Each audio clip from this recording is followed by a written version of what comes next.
Assalamualaikum warahmatullahi wabarakatuh.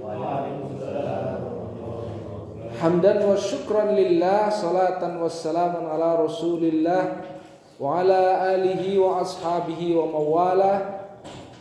Faqad qala Allah ta'ala fi kitabihil karim, a'udzu billahi minasy syaithanir rajim. Bismillahirrahmanirrahim. Walladzina idza anfaqu lam yusrifu wa lam yaqturu wa kana baina dzalika qawama. Wa qala an-nabiy sallallahu alaihi wasallam kullu ummati yadkhuluna al-jannata illa man aba. Qila wa may ya'ba ya Rasulullah? Qala wa man ata'ani dakhala al-jannah wa man 'asani faqad aba. Shadaqallahul azim wa shadaqa rasuluhun nabiyil karim wa nahnu ala dzalika minasy syahidin wasyakirin walhamdulillahi rabbil alamin. Amma ba'd. Hadirin rahimani wa rahimakumullah, bersyukur kita kepada Allah Subhanahu wa taala di kesempatan pagi yang cerah ini kita bisa dihadirkan oleh Allah Subhanahu wa taala di rumahnya yang sangat mulia, yaitu Masjid Al-Lafali, Kecamatan Purwokerto Utara. Ya. Masjid Al-Lafali insyaallah dalam waktu yang tidak terlalu lama akan menjadi pusat dakwah, ya, terutama di Karangwangkal, dan cita-cita takmir ini akan 7 lantai. Semoga kita bersama-sama doakan menjadi sukses, ya. Lantai yang ke-7 entah tahun kapan, enggak tahu.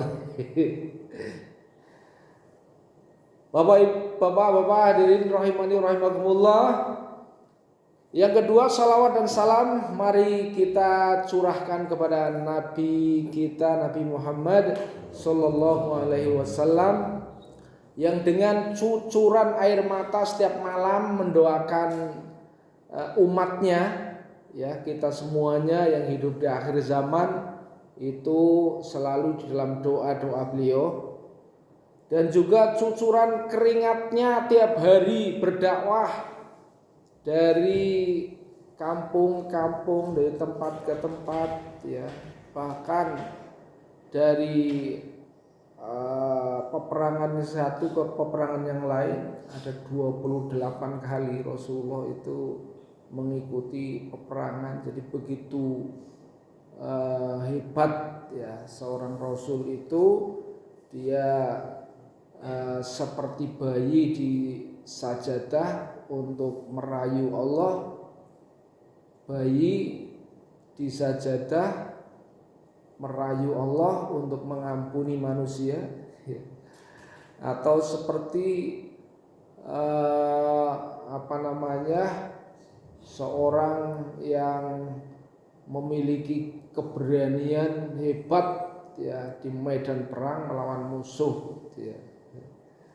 Begitu luar biasa perjuangan Rasulullah SAW, sedemikian rupa sehingga kita yang hidup di akhir zaman, ya, yang penuh dengan fitnah, penuh dengan tantangan, tapi Allah masih memberikan kepada kita nikmat iman dan Islam. Semoga kenikmatan iman dan Islam yang Allah berikan kepada kita dapat kita pertahankan sampai ajal menjemput kita. Amin ya rabbal alamin. Hadirin rahimani wa rahimakumullah, salah satu jenis manusia yang disebut oleh Allah dalam Al-Quran, dan mereka itu sifat-sifatnya dibeberkan oleh Allah karena memperoleh keuntungan yang besar, itu adalah ibadur rahman, yaitu hamba bagi Ar-Rahman.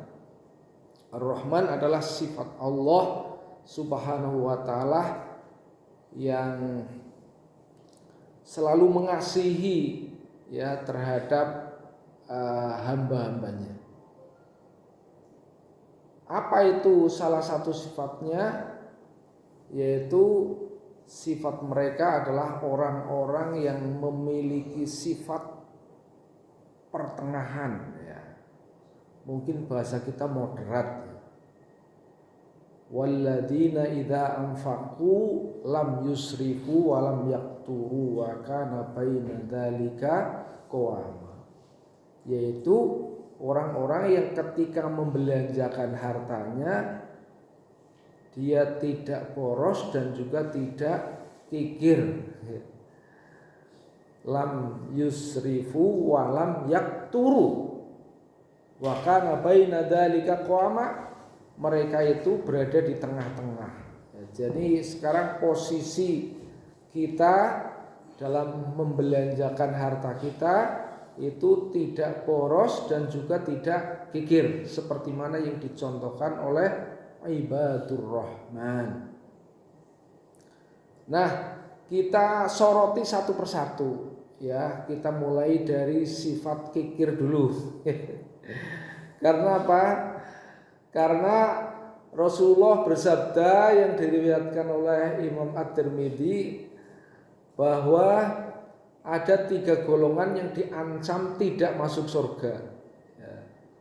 Apa 3 golongan itu? Pertama adalah penipu, yang kedua adalah kikir atau bakhil, yang ketiga adalah orang yang suka mengungkit-ungkit pemberian. Dalam riwayat lain orang yang buruk perangainya ya. Hadirin rahimani wa rahimakumullah.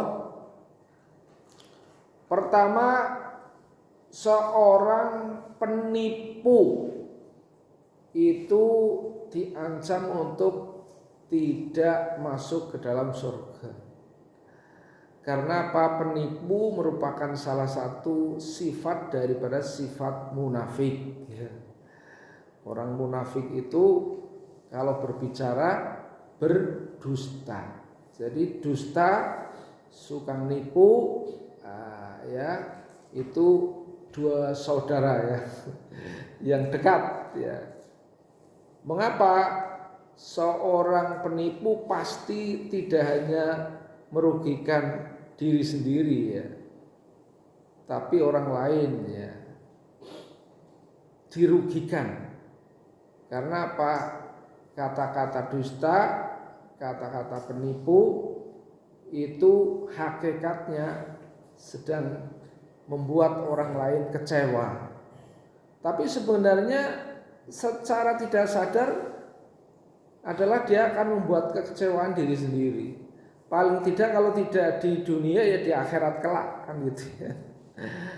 Karena Allah Subhanahu wa taala mengancam seorang penipu untuk tidak masuk ke dalam surga. Pasti harus dilatih dari kecil-kecilan ya. Kalau orang sudah terbiasa menipu walaupun kecil ya, maka kedepannya menjadi orang dewasa ya, menjadi orang yang hidup dalam masyarakat nanti suka menipu. Maka hati-hati. Tugas orang tua, tugas ustadz, tugas guru, tugas kita semuanya harus dapat mengendalikan ya citra manusia di hadapan Allah. Karena citra buruk, citra penipu itu kalau sudah distempel ya, karena kebiasaannya menjadi susah. Sebelum terbiasa menipu, maka sekecil apapun harus kita cek ya. Misalnya ditanya anak kita, dari mana mas? Nah jawabnya, nanti kalau saya jujur diseneni, mendingan bohong ya. Dari kerja kelompok, padahal tongkrong-tongkrong sama temannya yang sia-sia misalnya gitu ya. Contoh, apabila hal ini tidak segera diluruskan ya, nanti lama-kelamaan bahwa penipuan berbicara dusta menjadi kebiasaan. Dan apabila itu menjadi kebiasaan, maka sangat berbahaya ya perangai penipu, karena diancam tidak akan masuk surga. Nanti kelamaan bisa jadi ya jadi orang tua karena biasa menipu, tidak takut lagi sama Allah, maka pulang ditanya istrinya, kok kemalaman pulang dari mana mas? Iya itu baru dari ini rapat ya, padahal dari tempat selingkuhannya misalnya gitu ya. Naudzubillah min dzalik. Nah ini contoh kenapa dahulu ya Rasulullah SAW ketika ada seorang datang kepada Nabi bertanya, wahai Rasul, saya akan masuk Islam, tapi ada satu hal yang saya tidak bisa meninggalkan, yaitu zina. Boleh apa tidak? Maka Rasulullah boleh gitu ya. Boleh dulu gitu ya. Syaratnya satu gitu ya. Apa itu Rasul? Kamu jujur. Jadi dalam hal ini Rasulullah hanya menentukan satu syarat. Masuk Islam gampang ya, hanya modalnya jujur gitu ya. Nah, maka dalam hal ini betul ya, orang itu sangat jujur ya ketika itu. Tapi Rasulullah SAW itu kan orang yang diberi wahyu oleh Allah kan, kecerdasannya luar biasa ya. Dan apa yang dikatakan oleh Rasul ya hakikatnya wahyu dari Allah kan. Satu hari orang ini barusan zina, itu kan, datang kepada Nabi, kemudian ditanya dari mana kamu. Nah dia akan menjawab, tapi dia punya komitmen ya. Wah saya harus jujur ini. Maka dia nggak bisa mengelak lagi kan. Wahai Rasul, saya baru menzinai fulanah bin fulan.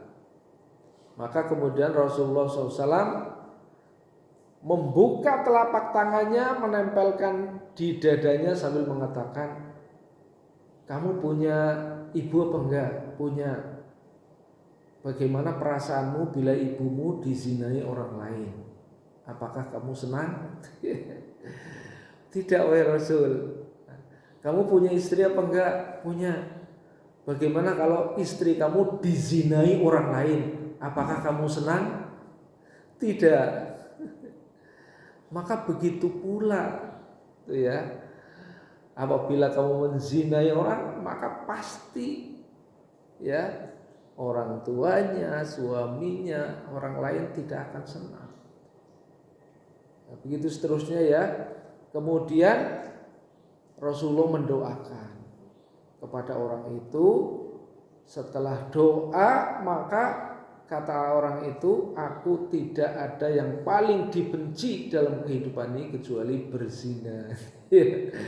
Jadi bagaimana Rasulullah SAW mampu mengubah sifat orang yang berzina menjadi orang yang paling benci ya terhadap zina. Dari kejujuran maka kemudian terbentuk pribadi yang bagus ya. Karena apa? Jujur. Baru dari jujur aja ya. Yang kedua yang diancam tidak masukkan surga adalah orang bakhil ya. Ya, orang bakhil itu luar biasa ya ancamannya ya. Karena apa? Karena orang bakhil itu sesungguhnya orang yang pertama menahan hak orang lain ya. Bahkan hak diri sendiri ditahan. Duitnya banyak ya, sakit, eman-eman berobat lah, kok kurang hartanya misalnya ya. Jadi hak dirinya sendiri aja tidak terpenuhi. Apa-apa karena apa? Hartanya takut berkurang karena digunakan untuk berobat ya. Jadi itu sudah sangat bakhil gitu ya terhadap dirinya sendiri. Duitnya banyak makannya tiap hari kerupuk sampai penyakitan watuk-watuk gitu ya. Kenapa? Eman-eman ya, mau beli lunjar gitu ya. Nah, itu termasuk bakhil ya. Apalagi menahan haknya orang lain ya. Dalam harta kita itu ada hak orang lain sebenarnya ya, yang harus dikeluarkan, harus zakat maupun infak dan sebagainya. Tapi karena bakhil ya, takut miskin, wah nanti harta saya berkurang untuk zakat, untuk infak gitu ya. Nah itu luar biasa ya sifat bakhil itu, sehingga menghantui. Dan itu adalah salah satu indikator suksesnya setan dalam bekerja. Karena apa?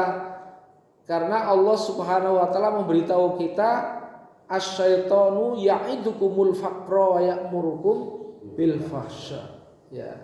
Syaitan itu selalu menjanjikan, selalu membisikkan kepada manusia terhadap perkara-perkara kikir ya, bakhil, perkara-perkara kefakiran ya, diancam, ditakut-takuti jadi orang fakir, jadi orang miskin ya. Kamu jangan ikut-ikutan ngasih kayak gitu, hartamu dikeluarkan ya. Mendingan kamu simpan supaya kamu hartanya banyak, cukup gitu ya. Jadi orang yang sangat membutuhkan tidak dipedulikan ya. Mendingan disimpan, ditumpuk-tumpuk misalnya gitu ya. Nah itu orang yang bakhil ya, orang yang kikir, orang yang sangat berbahaya. Hadirin rahimani rahimakumullah, maka ancaman orang bakhil dalam suratul Imran, Mas Asraf coba dicarikan surat Al-Imran ayat berapa, 180-an ya. Walladzina la sabanna walayah sabanna alladzina yabkhuluna bima atahumullahu min fadli ya, wa khairul lahum bal huwa syarrul lahum sayutawaquna ma bahilu bihi yaumal qiyamah walillahi mirasus samawati wal ard wallahu bima ta'maluna khabir ya. Wala yahsabannal ladzina yabkhuluna, dan janganlah mengira orang-orang yang bakhil itu bima atahumullahu min fadlih, terhadap apa-apa yang Allah karuniakan kepadanya. Wa khairul lahum, dia itu baik baginya, wa huwa syarrul lahum, bahkan dia buruk baginya. Sayutawaquna ma bakhilu bihi yaumal qiyamah, akan dikalungkan harta yang ia bakhilkan itu nanti di hari kiamat. Walillahi mirasus samawati wal ard, maka Allah yang memiliki kekayaan langit dan bumi ya. Jadi pemilik langit dan bumi dan segala yang ada di isinya itu adalah Allah. Wallahu bima ta'maluna khabir, dan Allah terhadap apa yang kalian kerjakan adalah mengetahui. Hadirin rahimani rahimakumullah, dalam ayat ini pertama Allah mengancam ya akan orang yang bakhil itu.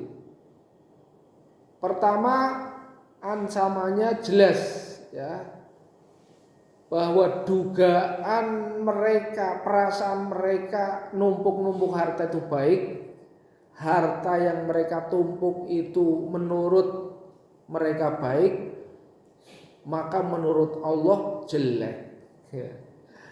Wal huwa syarrul lahu. Jeleknya apa? Jeleknya karena penggunaan hartanya tidak sesuai dengan yang diamanahkan Allah. Ya. Hak-hak orang lain tidak dikeluarkan, bahkan terhadap dirinya sendiri, ya kebutuhan sendiri tidak diperhatikan ya, karena mencintai dunia, mencintai harta. Nah, ini bagian dari penyakit yang harus diperangi. Hadirin rahimani rahimakumullah, ancaman yang kedua adalah di hari kiamat orang yang kikir, orang yang bakhil itu nanti semua harta yang di dunia Allah berikan maka akan dikalungkan. Ya, maksudnya kalau hartanya lebih berat dari tubuhnya dikalungkan berarti ditindih. Ya namanya hartanya tidak membuat dirinya bahagia, ya, tapi hartanya membuat dirinya sengsara. Ya. Di dunia sengsara, di akhirat lebih sengsara. Ya. Hadirin rahimani rahimakumullah, termasuk di dalamnya orang-orang yang tidak memperhatikan penggunaan harta itu untuk apa, ya.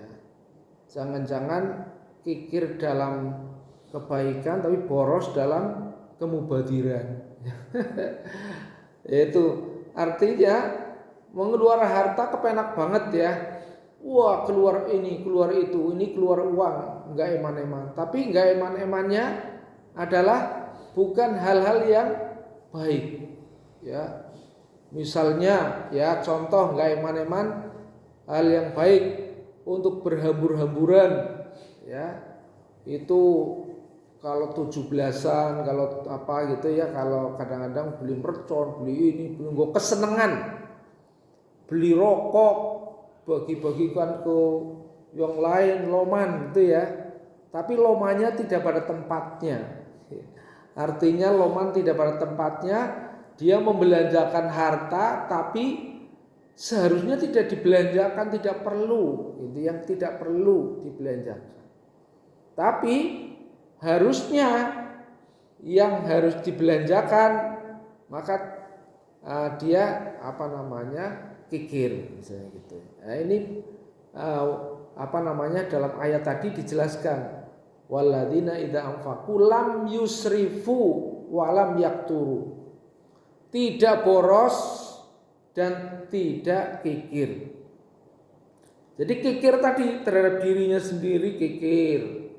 Ya contohnya tadi sakit saja nggak mau berobat, takut berkurang hartanya. Makan tiap hari kerupuk padahal duitnya banyak, gitu ya. Sehingga kurus, gitu ya. Misalnya, apalagi pada saudara-saudaranya, misalnya saudara-saudaranya, kakak, adik, orang-orang yang dekat kerabatnya, ya. Kesulitan makan, dibiarkan, tidak dibantu misalnya. Wah, itu kikir dan begitu seterusnya. Hadirin rahimani rahimakumullah, apalagi kalau kikirnya sudah mencapai kepada tidak mau zakat, tidak mau infak, ya, tidak mau sedekah. Ini adalah luar biasa ya. Ada orang datang ke situ minta-minta nggak dikasih gitu ya. Wah, ini. Tapi sekarang juga bingung juga ya, orang minta-minta itu juga perlu diselidiki itu. Kalau minta karena betul-betul tidak punya kemampuan untuk menghidupi diri sendiri gitu ya, ya pasti harus kita berikan gitu. Tapi sekarang ada orang yang minta-minta karena profesi itu ya, bahkan lebih kaya dari kita itu. Ternyata di Jakarta itu pernah ada penelitian para peminta. Nah itu sebagian besar ternyata ada yang punya gedung tingkat lantai berapa gitu ya, anaknya sudah pada kuliah gitu ya, dan anaknya tidak tahu pekerjaan orang tuanya karena dia di drop dengan kendaraan tertentu, dia minta-minta nanti pindah lagi lokasinya di sana, lokasi itu. Jadi ada pengemis yang merupakan profesi. Ya, itu yang nggak perlu dikasih sebenarnya ya. Ya. Hadirin rahimani rahimakumullah, Maka penting kita untuk merefleksi diri ya. Bagaimana menggunakan hartanya yang di pertengahan. Dia tidak boros tapi juga tidak kikir. Sebenarnya kalau kita melihat konsep sedekah itu ya, itu kan harusnya tidak hanya harta ya. Orang yang punya tenaga bisa jadi sedekah tenaga. Contohnya masjid memerlukan kerja bakti untuk kebersihan gitu kan. Maka kita peduli ya tenaga kita. Ya. Kok tidak sempat misalnya karena sudah ada janji kepada orang hari itu nggak bisa. Ya paling tidak kopinya metu gitu ya. Sehingga bisa menyemangatkan orang lain. Sekarang hartanya nggak keluar, tenaganya nggak keluar. Nah itu juga termasuk bakhil gitu ya. Jadi hati-hati. Kemudian juga misalnya bagi para dosen ya, saya juga merasakan ini, berarti refleksi untuk saya ini. Biasanya dosen sibuk nulis, kadang-kadang sulit untuk sedekah waktu gitu ya, sehingga nggak pernah berkunjung ke tetangga, ke Mas Abror, jarang gitu mah belum. Dan termasuk bakhil itu juga ya. Ya, Masya Allah. Jadi hadirin rahimani rahimakumullah, kita semuanya diuji oleh Allah Subhanahu wa taala dengan ujian-ujian yang harusnya setiap saat kita harus pandai merefleksi diri ya. Supaya kita dapat memperbaiki ya ke depannya. Jangan selalu stagnan. Ya, kemarin bakhil berarti besok diubah sedikit-sedikit ya. Jangan terlalu bakhil terhadap waktu ya.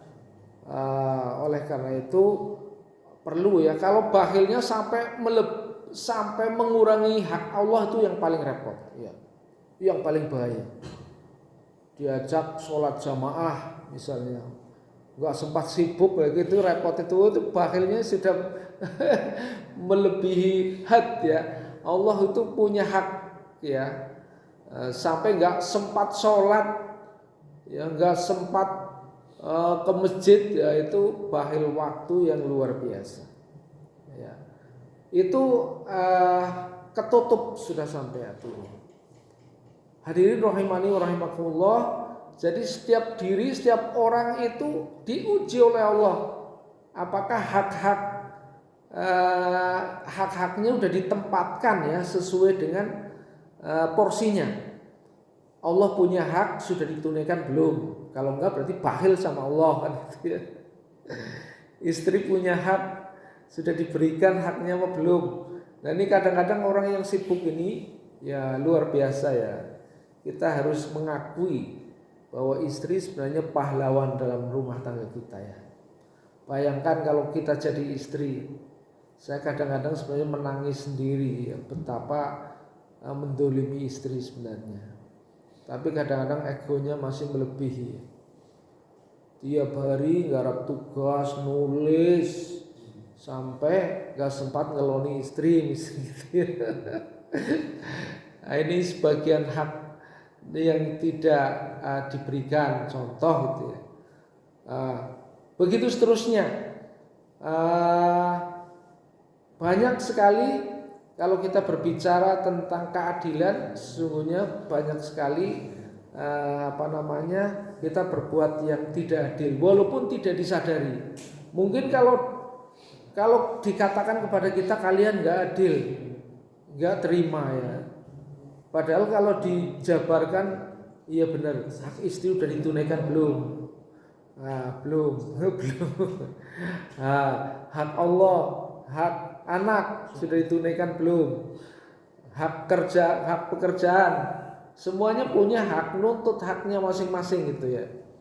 Kita terkadang hanya menunaikan hak sesuai dengan keinginan hawa nafsu. Padahal masing-masing punya hak dan masing-masing harus ditunaikan. Nah, hal yang seperti ini perlu kita selalu untuk merefleksi diri supaya kita paling tidak sadar dan beristighfar ya kepada Allah. Artinya apa? Kita kembalikan semua urusan kepada Allah, kekurangan-kekurangan kita agar Allah ampuni, dan ke depan kita bisa mengubah. Karena apa, hadirin rahimani wa rahimakumullah, apabila kita hidup ini ya, kita kemudian kembali kepada Allah dengan membawa hal-hal yang mencurangi orang lain ya, mencurangi hak orang lain, sesungguhnya kita akan rugi ya. Dan di sana ya, di akhirat perhitungan Allah itu sangat cermat ya. Allah perhitungannya sangat cermat. Siapapun tidak akan bisa untuk berdebat dengan Allah. Ya Allah, enggak, dulu saya gini, enggak bisa berbohong ya. Ditunjukkan oleh Allah videonya di dunia ya. Ini hak saya telah dilanggar. Kamu dulu waktu sholat malah tidur. Nah, ini hak sholat zuhur tidak tunaikan itu. Kamu dulu waktu ini. Nah, jadi ini kemampuan kita untuk mengatur hak dan kewajiban ini belum seimbang, maka segera kita bertobat kepada Allah. Semoga Allah Subhanahu wa taala kedepannya memberikan bimbingan dan kekuatan kepada kita menjadi orang yang di tengah-tengah, moderat ya. Ya, orang-orang yang tidak kikir, tidak juga boros ya, orang-orang yang selalu mereka menjadikan orang-orang tengah-tengah ya. Karena kita itu dijadikan oleh Allah menjadi orang yang pertengahan, umat yang wasatul litakunu syuhada'a 'alan nas. Semoga Allah memberikan bimbingan kepada kita menjadi orang yang selalu dalam pertengahan. Amin ya rabbal alamin. Terima kasih atas perhatian. Mohon maaf atas segala kurangan. Billahi taufiq wal hidayah. Wassalamualaikum warahmatullahi wabarakatuh.